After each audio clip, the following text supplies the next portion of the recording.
కుటుంబ సంస్కృతి లేని వాళ్ళని కూడా ఎంతో అద్భుతమైన సనాతన భక్తి మార్గంలో నడిపించారండి. మరి ఎలాంటి వాళ్ళు ఈ చెడు అలవాట్లనన్నిటిని ఎలా వదిలేశారండి? వాళ్ళ కోరికలనన్నీ అణిచివేస్తూ వచ్చారా? లేదండి. వాళ్ళు కోరికలని అణిచివెయ్యలేదండి. ఏం చేశారండి? ఒక కోరిక ఇచ్చిన ఆనందం కంటే ఉత్తమమైన ఆనందాన్ని శరీరానికి కానీ, మనసుకి కానీ పరిచయం చేశారు.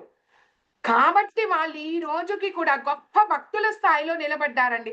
అంతెందుకండి మరి భక్తి మార్గంలో ఉన్నప్పుడు చెప్తారు కదండీ! అది తినకూడదు, ఇది తినకూడదు, కాఫీ, టీలు తాగకూడదమ్మా. నేనొక పెద్ద టీ పిచ్చిదాన్నండి. ఒకప్పుడు భక్తి మార్గంలోకి రాకముందు. నేను చాలా సార్లు అనుకునేదాన్ని. టీ మానేయాలా? లేకపోతే అసలు దీన్నే వదిలేద్దామా? ఇదేం గోల టీ మానేయమంటున్నారు వీళ్ళు. కదండీ!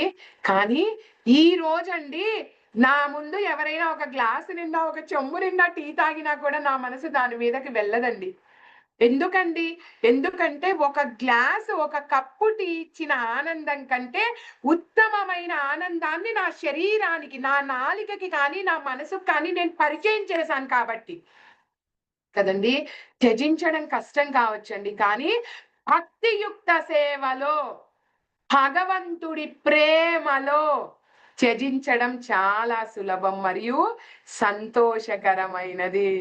కదండీ! కాబట్టి ఈ రోజు నుంచండి దయచేసి కోరికలని అణిచివెయ్యవద్దు.